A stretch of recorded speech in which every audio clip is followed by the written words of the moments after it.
ভুজঙ্গবাবু, হরিশ, রমণী এবং সমীরণ সেই গুরুদেবের কথা মতো বাড়ি চলে গেলেন। আমডাঙ্গার শ্মশান এখন পুরোপুরি ফাঁকা। হেদুতান্ত্রিকের চিতাটাও প্রায় নিভে গিয়েছে, শুধু হালকা হালকা ধোঁয়া বেরোচ্ছিল তখনও। সেই গুরুদেব তখন হেদুতান্ত্রিকের প্রায় নিভে যাওয়া চিতার সামনেই হাত জড়ো করে চোখ বুজে বসে পড়লেন এবং হেদুতান্ত্রিককে ডাকতে শুরু করলেন। হেদু, হেদু, তুই যদি এখানে থাকিস তাহলে আমার সামনে আয়, আমাকে দেখা দে। তখনই পেছন থেকে কি যেন একটা ছুটে একটা ঝোপের মধ্যে ঢুকে গেল। তারপর সেই গুরুদেবের সামনে হেদুতান্ত্রিকের অশরীরী আত্মা উদয় হলো। হেদুতান্ত্রিকের এই ছায়ামূর্তি কিন্তু দেখতে স্বাভাবিক, অর্থাৎ বেঁচে থাকতে তাকে যেমন দেখতে ছিল তেমনই। তার গুরুদেব তাকে কিছু বলার আগেই সে খুব গম্ভীরভাবে বলল, ব্যাপারখানা আপনি ঠিক করেননি গুরুদেব। ঠিক করেছি কি করিনি সেটা বড় কথা নয়, তুই আগে বল, তুই এই দুষ্কর্মগুলো শিখলি কোথা থেকে? এসব তো আমি তোকে শেখাইনি। আপনি কি ভেবেছেন আপনি ছাড়া আমার আর কোনো গুরু নেই? আপনার কাছ থেকে চলে আসার পর আমি চণ্ডীতান্ত্রিকের কাছে গিয়েছিলাম। উনি আমাকে অনেক শক্তিশালী তন্ত্রবিদ্যার শিক্ষা দিয়েছিলেন, যেসব সম্পর্কে আপনার হয়তো কোনো ধারণা নেই। তুই চণ্ডীতান্ত্রিকের কাছে গিয়েছিলি? কি সর্বনাশ! সে তো খুব নিম্নমানের অপশক্তির তন্ত্র সাধক। হ্যাঁ, আর আমি সেই নিম্নমানের তন্ত্র সাধকের শিষ্য।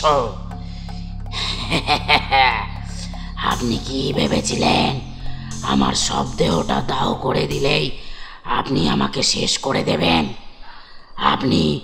আপনি বড় ভালো মানুষ গুরুদেব, আর এই ভালো মানুষ হওয়ার ফল আপনি হাতে নাতে টের পাবেন। আপনার মৃত্যু আসন্ন। একবার আপনাকে ভাগে পাই, তারপর আমরা দুজন মিলে আপনাকে শেষ করে ফেলব। হেদুতান্ত্রিকের মুখে এই কথা শুনে তিনি প্রচণ্ড ভয় পেয়ে গেলেন। তিনি জিজ্ঞেস করলেন, দুজন মানে? তুই ছাড়া আর কে আছে? সেটা ক্রমশ প্রকাশ্য। আপনি শুধু আপনার মৃত্যুর দিন গুনুন।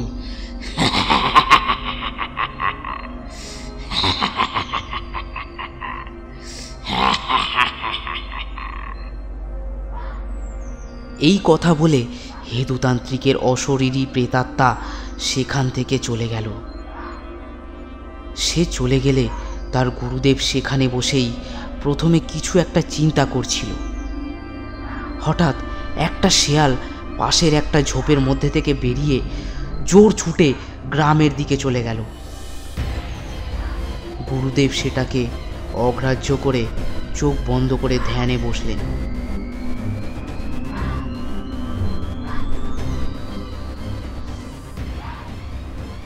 ওদিকে ভুজঙ্গবাবু, হরিশ, সমীরণ সবাই গ্রামে এসে যে যার বাড়ি চলে গেছে।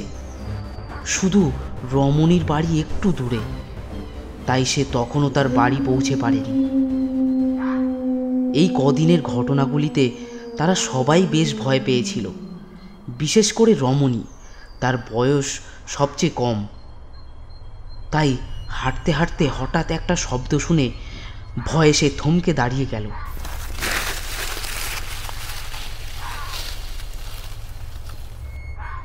তারপর সে দেখতে পেল তার সামনে ঝোপের মধ্যে থেকে একটি শেয়াল এসে তার সামনে দাঁড়িয়েছে। সেই শেয়ালের জিভের ডগা থেকে টপ টপ করে জল গড়িয়ে পড়তে লাগলো। শেয়ালখানা ধীরে ধীরে তার চোখের দিকে তীক্ষ্ণ দৃষ্টি রেখে এগোতে লাগলো। রমণী কিছু করার আগেই সেই শেয়ালটি তার দিকে এক লাফ দিয়ে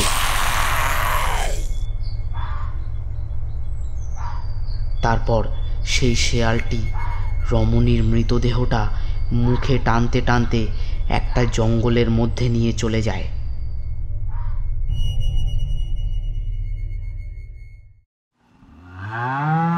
ধ্যান শেষ করতে করতে সেই গুরুদেবের সকাল হয়ে গিয়েছিল। তার চোখে মুখে এখন চিন্তার রেখা স্পষ্ট। তিনি এখন হন্তদন্ত হয়ে যাচ্ছেন ভুজঙ্গবাবুর বাড়িতে। খুব তাড়াতাড়ি কিছু একটা উপায় বার করতেই হবে।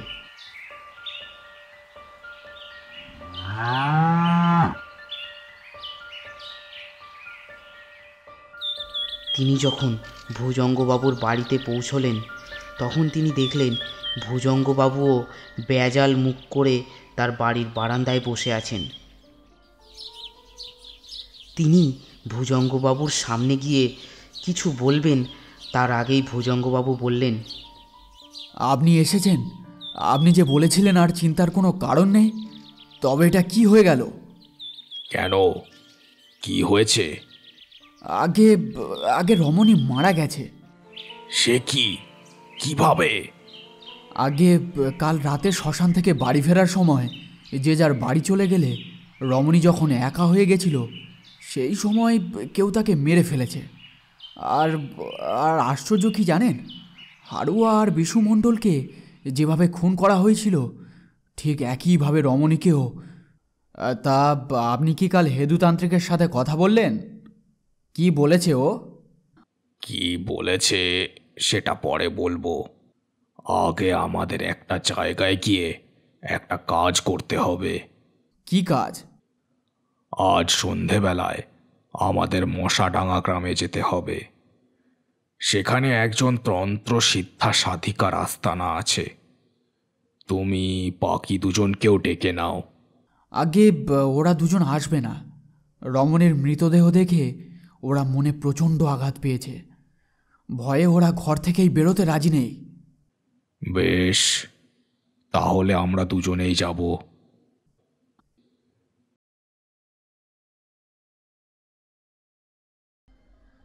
সারা দিনটা ভুজঙ্গবাবুর বাড়িতে কাটিয়ে তারা দুজনেই সন্ধেবেলা বেরোলেন মশাডাঙ্গা গ্রামের উদ্দেশ্যে। পথে চলতে চলতে সেই গুরুদেব ভুজঙ্গবাবুকে হেদুতান্ত্রিকের সঙ্গে তার কথোপকথনের সব কিছু বিস্তারিতভাবে বলল। তখন ভুজঙ্গবাবু তাকে জিজ্ঞেস করল, আচ্ছা, তার মানে ও ইচ্ছা করলে সেদিন রাতেই আমাদের, এমনকি আপনারও ক্ষতি করতে পারত, কিন্তু তাহলে কিছু করেনি কেন? তার কারণ ও একটু হলেও আমাকে শ্রদ্ধা করত, কিন্তু সেদিন আমি ওর সব দেহটা দাহ করে দেওয়ায় ও আমার ওপর প্রচণ্ড রেগে আছে।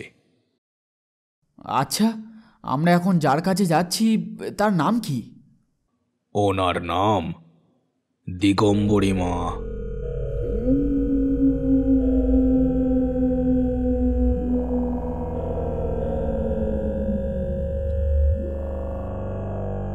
তারা দুজনে মশাডাঙ্গা গ্রামে এসে সেই দিগম্বরী মায়ের আস্তানার কাছে গেলেন। সেই গুরুদেব তার আস্তানাটি চিনত, তাই তাদের খুঁজে পেতে একদম অসুবিধে হয়নি। মশাডাঙ্গা গ্রামের একটি পুকুর পাড় এবং সেই পুকুর পাড়ে একটি মস্ত চালতা গাছ। সেই চালতা গাছের নিচেই দিগম্বরী মায়ের আস্তানা। জায়গাটা একদম নিরিবিলি। ভুজঙ্গবাবু এবং সেই গুরুদেব যখন দিগম্বরী মায়ের কাছে এলেন তখন তিনি সেই চালতা গাছের নিচেই বসে ধ্যান করছিলেন। তার সামনে একটি ধুনি এবং কয়েকটি নরকঙ্কালের মাথার খুলিতে সিঁদুর মাখিয়ে সেই ধুনির পাশে রাখা আছে এবং একটি ত্রিশূল পোঁতা ছিল মাটিতে। সেই ত্রিশূলেও কিছুটা সিঁদুর লাগানো। সেই মায়ের চেহারাটা দেখে ভুজঙ্গবাবুর শরীরটা কেমন যেন ভয়ে শিহরিত হয়ে উঠল। মায়ের লম্বা কোঁকড়ানো চুল একদম হাঁটুর কাছে নেমে গেছে। কপালে একটা বড় লাল টিপ, আর সিঁথিতে কেউ যেন অনেকটা সিঁদুর ঢেলে দিয়েছে। মা কিন্তু তখনও চোখ বুজেই ছিল। চোখ না খুললেই তিনি বললেন, কেমন আছিস রে ব্রহ্মানন্দ? তার এই কথা শুনে ভুজঙ্গবাবু একটু অবাক হয়ে গিয়েছিল। তিনি ভাবছিলেন কাকে ডাকছে। তখন তার পাশ থেকেই সেই গুরুদেব উত্তর দিল, আপনি তো সবই জানেন মা। হ্যাঁ, আমি আমার দিব্য দৃষ্টি দিয়ে সব জানতে পেরেছি। তাহলে বলুন মা, ওই হেদুতান্ত্রিক আবার বেঁচে উঠেছে কিভাবে? আমি তো ওর দেহটা পুড়িয়ে দিয়েছি। তুই হয়তো খেয়াল করিসনি যে ওই মৃতদেহটা দাহ করার সময় দেহটা পুরোপুরি আস্ত ছিল না। মানে দাহ করার সময় যে ওর একটা চোখ আর একটা হাত ছিল না, সেটা কি তুই দেখেছিলিস? না, সেটা তো আমি একদম দেখিনি।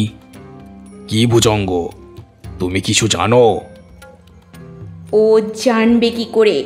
ওরা যখন মৃতদেহটা শ্মশানে রেখে পালিয়ে গিয়েছিল, তখন একটা শেয়ালে এসে হেদুতান্ত্রিকের একটা হাত ও একটা চোখ ছিঁড়ে খেয়ে ফেলে। আর তার নিজের দেহের বিশেষ অঙ্গ মানে একটা চোখ যখন সেই শেয়ালের শরীরে প্রবেশ করে, তখন হেদুতান্ত্রিকও ওই শেয়ালের শরীরে প্রবেশ করার সুযোগ পেয়ে যায় এবং তার মধ্যে প্রবেশ করে। আর এখন সেই শেয়ালের মধ্যে দুটো আত্মা রয়েছে, এক সেই শেয়ালের আর এক হলো হেদুতান্ত্রিকের। দিগম্বরী মায়ের এই কথা শুনে ব্রহ্মানন্দের চোখ মুখের ভাব একদম বদলে গেল।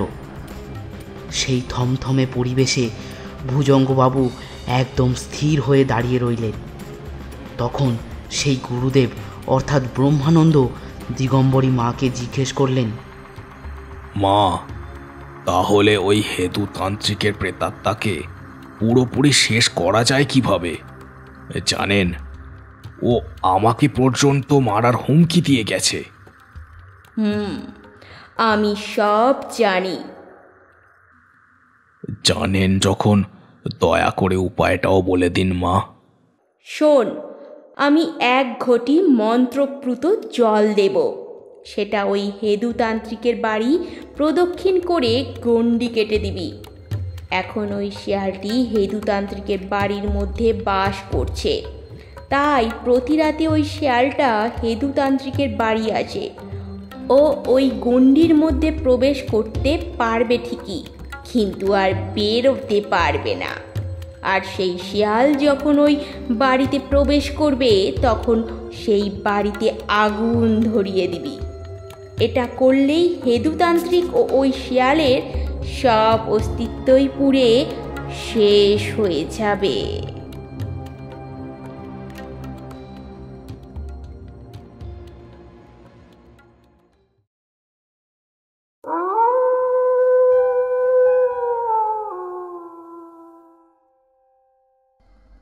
গভীর রাতে তারা দুজন মা দিগম্বরীর দেওয়া মন্ত্রপুত জলের ঘটিখানা নিয়ে আমডাঙায় ফিরছিল। পথে চলতে চলতে ভুজঙ্গবাবু জিজ্ঞেস করলেন, তা আপনার নাম বুঝি ব্রহ্মানন্দ? তা আপনি নিজে হেতুতান্ত্রিকের কিছু করতে পারবেন না কেন? আসলে আমি তন্ত্র চর্চা করি ঠিকই, কিন্তু পরের ক্ষতি করার জন্য বা অসৎ কাজের জন্য নিজের শক্তি বৃদ্ধির ওইসব নিম্নমানের তন্ত্রক্রিয়া আমি ইচ্ছা করেই শিখিনি। তাই এইসব অপশক্তিকে কিভাবে হারাতে হয় সেটাও আমার জানা নেই। আচ্ছা, একটা কথা বলুন তো, ওই দিগম্বরী মা অত সব জানলো কি করে? উনি কে? উনি বিশাল বড় একজন তন্ত্র সাধিকা। উনি দিব্য দৃষ্টি দিয়ে আমাদের অতীত দেখে আমাদের সব বলেছেন। তারপর তারা দুজন কিভাবে সেই শেয়াল ও ও হেদুতান্ত্রিকের আত্মাকে ফাঁদে ফেলবে সেই সব কথা বলছিল। ততক্ষণে তারা আমডাঙ্গা গ্রামে প্রবেশও করে ফেলেছে। তখনই তাদের দুজনের সামনে থেকে কি একটা যেন রাস্তার এক পাশ থেকে অন্য পাশের ঝোপের মধ্যে চলে গেল। তখন তারা ভয়ে ভয়ে থমকে দাঁড়িয়ে পড়ল। ব্রহ্মানন্দ একটু ভয়ে ভয়ে বললেন, মা দিগম্বরী কি বলেছেন মনে আছে তো? হ্যাঁ, মনে আছে, কিন্তু কেন? কারণ এখন যত সম্ভব আমাকে মরতে হবে। তোমাকেই হেদুতান্ত্রিককে শেষ করার প্রক্রিয়া সম্পন্ন করতে হবে। যে মরতে হবে? কিন্তু কেন? আমাদের সামনে থেকে কি ছুটে গেল জানো? সেই শেয়ালটা। আর আমার মনে হয় আজকে ও তোমাকে কিছু করবে না, বরং আমাকেই শেষ করবে। তার কারণ ওর সব রাগ আমার ওপর। নাও, এবার তাড়াতাড়ি চলো। তারা আবার চলতে আরম্ভ করল। দিগম্বরী মায়ের দেওয়া মন্ত্রপুত জলের ঘটিখানা ভুজঙ্গবাবুর হাতেই ছিল।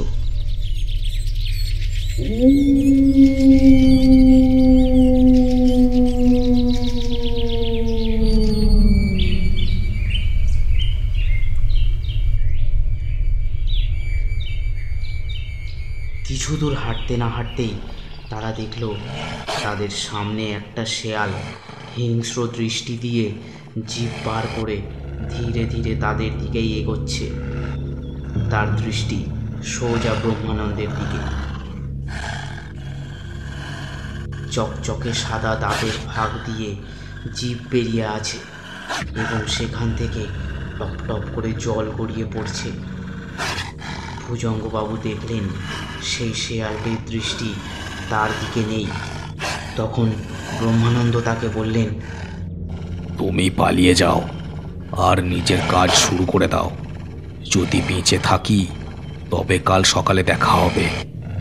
যাও যাও যাও। তারপর ভুজঙ্গবাবু সেখান থেকে জোর দৌড় দিল। দৌড়াতে দৌড়াতে তিনি সেই গুরুদেবের মরণ আর্তনাদ শুনতে পেলেন। তিনি এক মুহূর্তের জন্যে দাঁড়ালেন, কিন্তু ততক্ষণ তিনি বেশ খানিকটা দূরে এসে গিয়েছিলেন। তাই তিনি আর অপেক্ষা না করে সোজা দৌড় দিলেন হেদুতান্ত্রিকের বাড়ির দিকে।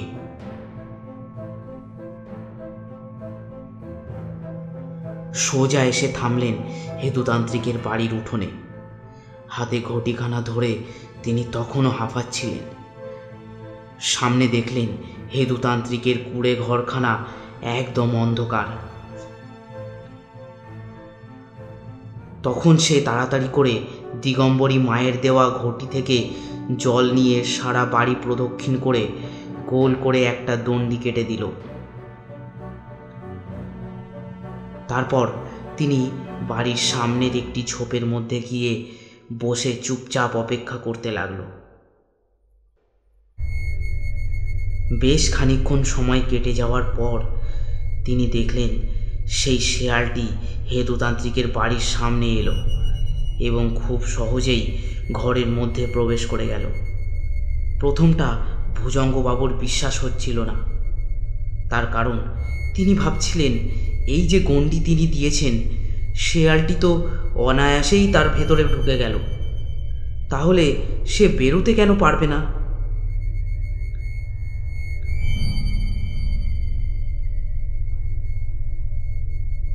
কিছুক্ষণ পর সে দেখল হেদুতান্ত্রিকের মৃতদেহ তার বাড়ির বারান্দায় এসে বসেছে। তার এই চেহারা দেখে ভুজঙ্গবাবুর বুকের রক্ত শুকিয়ে গেল। তারপর ভুজঙ্গবাবু একটা আগুনের মশাল হেদুতান্ত্রিকের কুঁড়ে ঘরের চাল লক্ষ্য করে ছুঁড়ে মারলেন। তারপর সেই আগুন সোজা গিয়ে খড়ের গাদায় পড়ল এবং সেই বাড়িতে আগুন ধরে গিয়ে চারিদিক আলোয় আলোকিত হয়ে গেছে। কিন্তু আগুনের মধ্যে হেদুতান্ত্রিক বা সেই শেয়ালের কাউকেই দেখা যাচ্ছে না। শুধুমাত্র শোনা যাচ্ছে কোনো পিশাচ প্রচণ্ড যন্ত্রণার সাথে চিৎকার করছে এবং তার সাথে একটি শেয়ালও।